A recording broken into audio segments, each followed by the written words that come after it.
अस्सलाम वालेकुम डियर्स। आज का हमारा टॉपिक है 9th क्लास का चैप्टर नंबर 12 थ्योरम नंबर 3।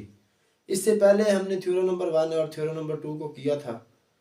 आज का जो थ्योरम है इसके अंदर थ्योरम नंबर 1 का भी थोड़ा सा कंसेप्ट यूज होने वाला है और थ्योरम नंबर 2 का भी। अगर आपने पहले थ्योरम नंबर 1 और 2 को नहीं किया तो प्लीज़ पहले आप उनको कीजिएगा, जिनका लिंक आपको इस वीडियो के डिस्क्रिप्शन के अंदर मिल जाएगा। थ्योरम नंबर 1 में हमने जो पढ़ा, थ्योरम नंबर 2 में जो पढ़ा, उनका थोड़ा सा इसके अंदर थोड़ा सा नहीं बल्कि इसकी जो स्टेटमेंट और रीजंस वाला पार्ट है वो उसके साथ रिलेट है और डायग्राम के अंदर भी वो चीज़ यूज़ होगी। तो बहरहाल आपको वो पहले ज़रूरी है, अगर वो आपको नहीं आते तो ये आपकी समझ में नहीं आने वाला। तो आइए चलते हैं हम अपने थ्योरम की जानब कि इसमें क्या है। थ्योरम नंबर 3 में स्टेटमेंट में है द राइट बाई सेक्टर्स। अब जो राइट बाई सेक्टर वर्ड आ गया है ये हमने थ्योरम नंबर 1 के अंदर इसको क्लियर किया था कि राइट बाई सेक्टर क्या होता है और इसकी बड़ी डिटेल के साथ डिस्कशन की थी राइट बाई सेक्टर की। The right by sectors of the sides of a triangle, कि किसी भी ट्राइंगल की साइड्स के जो राइट बाई सेक्टर हैं आर कनकोरेंट। अब कनकोरेंट क्या होते हैं ये कनकोरेंट जो है ये डेफिनेशन आपको डिफाइंस के अंदर भी, पेपर में जो शॉर्ट क्वेश्चन आते हैं दोनों नंबर के, उसके अंदर भी आपको कनकोरेंट की डेफिनेशन आती है, तो ये आपको वहाँ पर भी काम देगी। और कनकोरेंट क्या होता है, तो वहाँ पर एक बच्चे गलती भी करते हैं कनकोरेंट की डेफिनेशन को लिखते वक्त।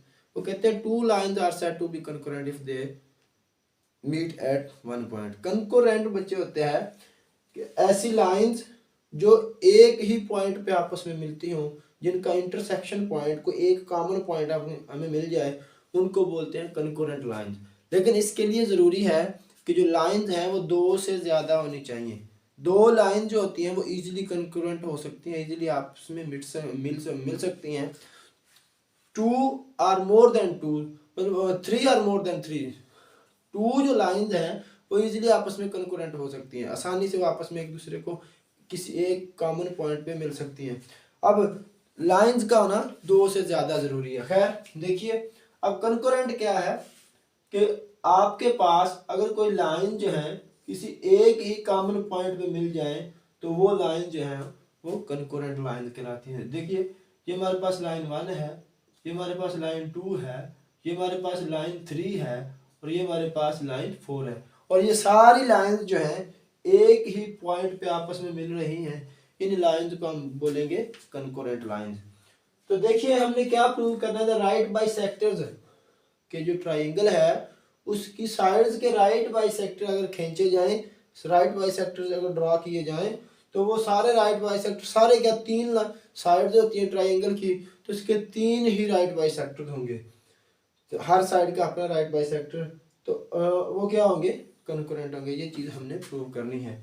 अब यहाँ पर भी हमें क्या, कहाँ से पता चलेगा ये क्या चीज़ इसमें गिवन है और क्या चीज़ हमने प्रूव करके देनी है। तो मैंने पहले भी बताया था थ्योरम नंबर 1 में भी और थ्योरम नंबर 2 के अंदर भी कि हेल्पिंग वर्ब से जो पहले की चीज़ होती है, मतलब इज, एम, आर वगैरह से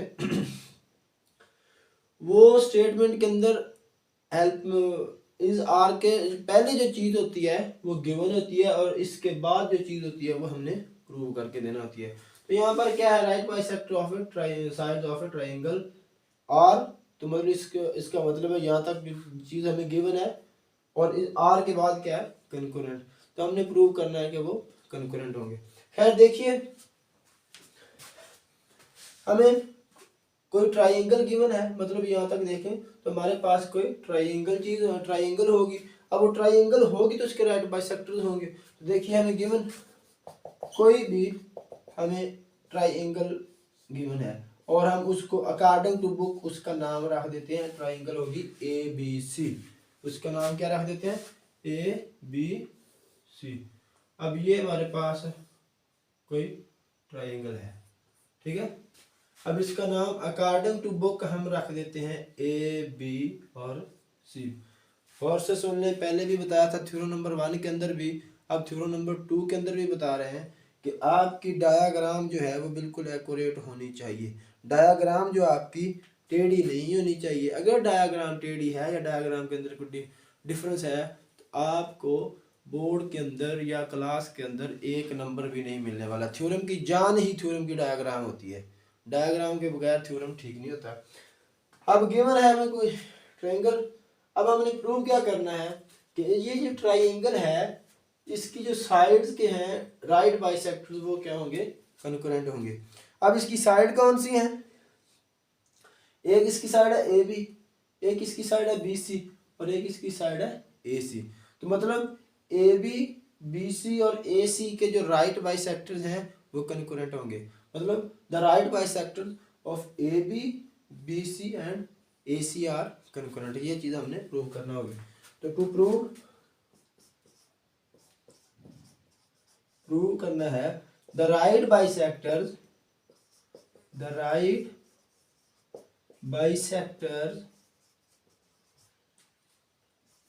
ऑफ किसके, ए बी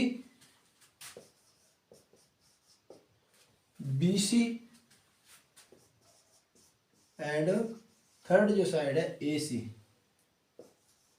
ए सी क्या है, कनकरेंट। ये हमने A B B C and A C are concurrent, ये हमने प्रूव करना है कि ये तीनों जो साइड हैं इनके राइट बाइसेक्टर्स आपस में कनकरेंट हैं। ठीक है, अब हम कंस्ट्रक्शन करते हैं। कंस्ट्रक्शन क्या है, जो हमने अपने पास से सूटेबल चीज उस थ्योरम के डायग्राम के अंदर करनी होती है।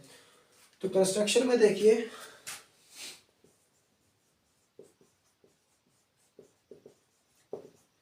कंस्ट्रक्शन हम ये करते हैं कि इस ए बी का भी और इस बेस बी सी को इस दो साइड्स के जो राइट बाइसेक्टर्स हैं हम लोग वो ड्रा कर देते हैं। तीसरी साइड का हम अभी ड्रा नहीं करेंगे। इसकी रीज़न क्या है कि मैंने पहले बताया है कि दो लाइन जो है वो इजीली आपस में मीट कर जाती हैं। दो लाइन आसानी के साथ किसी एक पॉइंट पर मिल सकती हैं।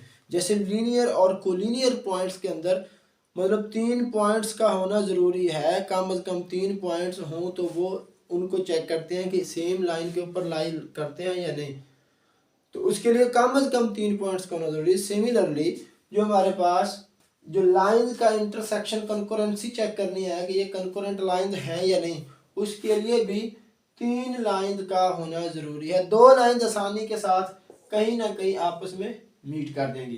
तब मसला ये है कि 3 लाइन भी क्या मीट करती हैं। अगर 3 लाइन हैं तो उनका आपस में मीट करना किसी खास प्रॉपर्टी के तहत होगा। तब तीसरी लाइन सपोज दैट हमारे पास यहाँ से गुजर जाए तो ये तीनों लाइन तो कंकरेंट नहीं है ना। कोई यहाँ से गुजर जाए, यहाँ से गुजर जाए। मसला ये है कि क्या तीसरी लाइन भी इसी पॉइंट से गुजरती है या नहीं, तो फिर जाके ये कंकरेंट चेक होगा। क्या तीसरी लाइन भी उसी पॉइंट से गुजरती है। तो लिहाजा हमें ये मैंने क्लियर कर दिया कि 2 लाइन जो हैं वो आपस में आसानी के साथ मीट कर जाएंगी। ये देखें, एक इधर से लाइन आ रही है, एक इधर से लाइन आ रही है, ये एट पॉइंट सी पे मिल गई है। ये एक एग्जांपल दे रहा हूँ। ये एक इधर से आ रही है, एक इधर से आ रही है, आपस में मिल चुकी हैं। ये एक इधर से जा रही है, एक इधर से जा रही है, तो ये भी एक पॉइंट पर मिल चुकी हैं। मसला ये है कि क्या 3 लाइन भी मिलेंगी, तो इसलिए हम लोग अभी सिर्फ 2 लाइन साइड्स के जो राइट बाइसेक्टर्स हैं हम वो ड्रा करेंगे, तीसरी का नहीं करेंगे। फिर हम ये चीज़ प्रूव कर देंगे कि 2 के तो आपस में मिल चुके हैं, तीसरी का भी यहीं पे मिलेगा। मतलब 2 साइड के हम राइट बाइसेक्टर इस वजह से ड्रा कर रहे हैं, तीसरी का भी हम नहीं कर रहे हैं स्टार्ट में कंस्ट्रक्शन में। कि अब 2 साइड के तो आसानी से मिल चुके हैं, मिल जाएंगे यहाँ पर, तीसरी का हम अभी छोड़ देंगे और बाद में ये चीज़ प्रूव कर देंगे कि जो तीसरी साइड है ए सी साइड बुक वाले ने बाद में ली हुई है, हम तीसरी का ये बाद में प्रूव कर देंगे कि ये जो ए सी साइड है इसका राइट बाइसेक्टर भी इसी पॉइंट पे मिल रहा है जिसपे ए बी और बी सी का आके मिल रहे हैं। तो लिहाजा हम पहले ए बी और बी सी के एक राइट बाइसेक्टर ड्रा करते हैं और वो एक पॉइंट में मिलेंगे। बाद में हम ये चीज़ प्रूव कर देंगे कि तीसरी ए सी का भी यहीं पे आ रहा है। तो कंस्ट्रक्शन में हम करते हैं draw right bisector of A B and B C. Draw right bisectors of AB and BC which meet at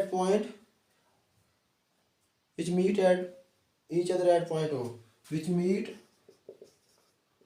जो कि एक दूसरे को ईच अदर एक दूसरे को एट पॉइंट ओ, मतलब वो एक दूसरे को एट पॉइंट ओ पर मिलेंगे। ठीक है, तो हम ड्रा कर देते हैं। अब देखें ज़रा गौर से, हम क्या कर रहे हैं, राइट बाइसेक्टर ड्रा कर रहे हैं। स्टेटमेंट के अंदर भी क्या था, द राइट बाइसेक्टर, तो हम राइट बाइसेक्टर ड्रा कर रहे हैं। हम राइट बाइसेक्टर क्या है, हम थ्योरम नंबर 1 के अंदर बड़ा ब्रीफली इसको डिस्कस कर चुके हैं कि एक तो वो बाइसेक्ट करे मतलब मिड पॉइंट पे मिले, दूसरा उसके साथ जो एंगल बनाए वो 90 का बनाए। तो हम ए बी और बी सी का राइट बाइसेक्टर ड्रा करते हैं एट पॉइंट वो, जो कि 8 पॉइंट जिस पे मिलेंगे हम उसको नाम दे देते हैं ओ पॉइंट का। तो अब यह भी बताया था कि जो कंस्ट्रक्शन वाला पार्ट होता है वो हम डॉटेड लाइन से करते होते हैं। तो अब ए बी का ये सपोज हम मुनासिब ले लेते हैं कि ये इसका मिड पॉइंट है ए बी का, तो यहाँ से हम इसका राइट बाइसेक्टर ड्रा कर देते हैं। ठीक है, अब इधर से हम बी सी का भी जो दरमियानी पॉइंट नॉर्मल जो है हम वो पॉइंट लेते हैं, उससे हम लोग इसका राइट बाई सेक्टर ड्रा कर देते हैं। ठीक है, अब हमने ए बी का भी राइट बाई सेक्टर ड्रा कर दिया और बी सी का भी हमने राइट बाई सेक्टर ड्रा कर दिया। अब राइट बाई सेक्टर है तो मतलब ये इनके साथ जो एंगल बनाएगा वो भी 90 डिग्री का बनाएगा राइट एंगल, और इसके साथ भी जो एंगल बनाएगा वो राइट एंगल बनाएगा 90 डिग्री का। अब दोनों के ड्रा कर दिए, और जो कि जिस पॉइंट पर मिलते हैं उस पॉइंट को हम लोग नाम दे देते हैं अकॉर्डिंग टू बुक के, इस पॉइंट का नाम रख देते हैं ओ का। और दूसरा क्या करते हैं, इस ओ को हम ए से भी, बी से भी और सी से भी मिला देते हैं। Join O with A B and C, इस ओ को ए बी और सी से हम लोग मिला देते हैं। तो देखिए इस ओ को ए से बी से और सी से हम लोग मिला देते हैं। ठीक है, बी से भी मिला देते हैं और इसी ओ को हम लोग सी से भी मिला देते हैं। ठीक हो गया, तो ये हमारी डायग्राम कंप्लीट हो चुकी है, डॉटेड लाइन लगानी है। अब आते हैं हम इसकी स्टेटमेंट और रीजन के ऊपर, इसको करते हैं प्रूव। तो देखिए अब यहाँ पर थ्योरम नंबर 1 और थ्योरम नंबर 2 की जरूरत पड़ेगी। अगर वो आपने नहीं की है तो मैं आपको फिर रिकमेंड कर रहा हूँ कि आप थ्योरम नंबर 1 और थ्योरम नंबर 2 वाली वीडियो को लाजमी देखिए, और वो इसके डिस्क्रिप्शन में इसी वीडियो के आपको मिल जाएंगी। और प्लीज़ अगर आपने हमारा चैनल पहले सब्सक्राइब नहीं किया तो इसको भी लाजमी तौर पर सब्सक्राइब कर दें और बेल आइकन के बटन को क्लिक कर दें। खैर, थैंक यू। अब यह देखिए गौर से, स्टेटमेंट और रीजन देखें, स्टेटमेंट और रीजन।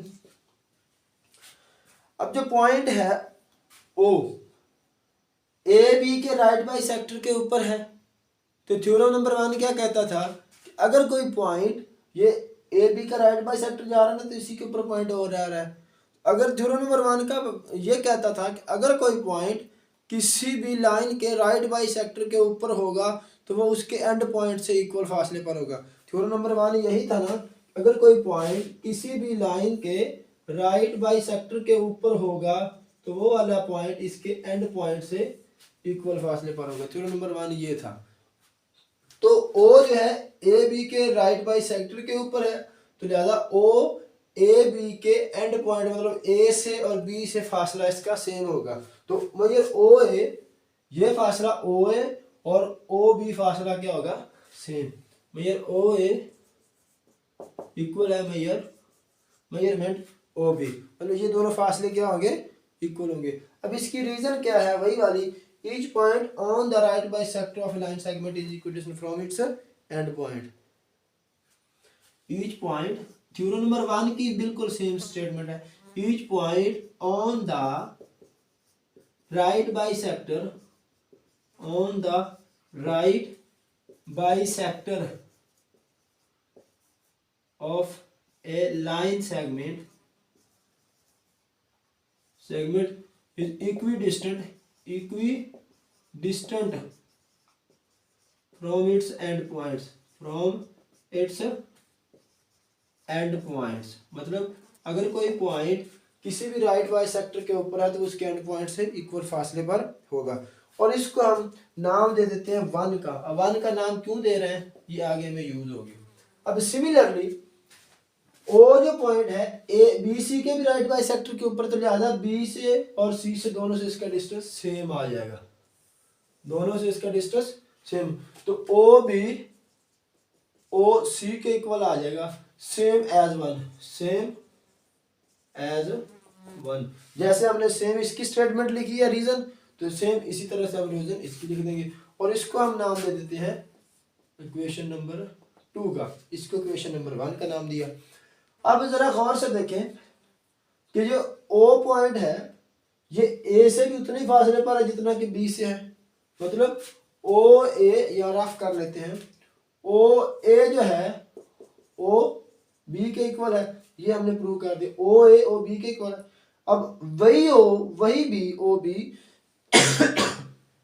ओ सी से भी उतने फासले पर है, ये चीज हमने प्रूव कर दी। मतलब ओ बी ओ सी से भी इक्वल है, ओ ए ओ बी के इक्वल है और ओ बी ओ सी के इक्वल है, तो ये तीनों एक दूसरे के इक्वल आ गए ना। मतलब जितना ये फासला है उतना ही ये फासला है, तो जितना ये है तो उतना ही फिर ओ ए ओ सी के इक्वल है, ओ ए ओ सी के इक्वल आ जाएगा, ओ ए इक्वल टू ओ सी। मतलब हमने इक्वेशन नंबर 1 और इक्वेशन नंबर 2 ये जो हमने पहले नंबर पे प्रूव किया इसकी, और ये जो बाद में किया, इन दोनों की हेल्प से हम ये चीज कर रहे हैं कि ओ ए ओ बी और ओ सी तीनों क्या हो गया। तो by using 1 and 2, by using 1 and 2, मतलब पहले और दूसरी की हेल्प से। अब ओ जो पॉइंट है ए से भी उतने फासले पर है, ओ जो है सी से भी उतने फासले पर है। मतलब ए सी जो लाइन है इसके जो एंड पॉइंट ए और सी है दोनों से ओ का डिस्टेंस इक्वल आ गया है। ओ ए से और ओ सी से दोनों तरफ से जो इसका डिस्टेंस है वो सेम है। तब थ्योरम नंबर 2 इसमें यूज होगा। पहले थ्योरम नंबर 1 की मदद से हमने ये 3 स्टेप किए, अब थ्योरम नंबर 2 इसमें यूज होगा। 9th क्लास का ये चैप्टर नंबर 12 का जो है थ्योरम नंबर 2। थ्योरम नंबर 2 क्या बोलता था कि अगर कोई पॉइंट किसी भी लाइन के, ये हमारे पास अगर कोई पॉइंट किसी भी लाइन के एंड पॉइंट से इक्वल फासला पर है, तो वो वाला जो पॉइंट है ये पॉइंट P इस लाइन के एंड पॉइंट से इक्वल फासला पर है, तो ये पॉइंट इसके राइट बाइसेक्टर के ऊपर लाई करेगा। तो ज्यादा देखिए जो ओ ए ओ सी दोनों से डिस्टेंस सेम है ए सी लाइन के एंड पॉइंट से, तो लिहाजा ओ पॉइंट जो है ए सी के भी राइट बाइसेक्टर के ऊपर लाई करेगा। हाँ, तो ओ जो है, अब यहाँ पर स्टेटमेंट क्या है, पॉइंट ओ मतलब ओ ए ओ सी इक्वल आ गया ना, तो point O is on the right bisector of A C. अब ओ जो है ए सी के राइट बाइसेक्टर के ऊपर आ गया है। पहले हमने वो क्या लिया था, जो ओ था ए बी और बी सी के राइट बाइसेक्टर के ऊपर था। अब ओ जो है ए सी के भी राइट बाइसेक्टर के ऊपर आ गया, मतलब जो ए सी का राइट बाइसेक्टर है वो भी ओ पे आके मिलता है। तो यही चीज हमने प्रूव करना थी कि जो पॉइंट ओ है, या मतलब जो तीनों साइड्स के जो राइट बाइसेक्टर है वो कंकरेंट है, मतलब एक ही पॉइंट पे आपस में एक दूसरे को मिलते हैं, ठीक है। But point O is on the right bisector of, ये स्टेट में आपके बुक में लिखा हुआ है। अब पॉइंट ओ ए सी के राइट बाइसेक्टर पे भी आ गया, but point O is on the right bisector of A B and B C, hence proves that the right bisector of sides of a triangle are concurrent. तो ये था हमारा थ्योरम जिसको हमने प्रूव करना था। तो आप चैनल को सब्सक्राइब करना मत भूलिएगा। थैंक यू, अल्लाह हाफिज़।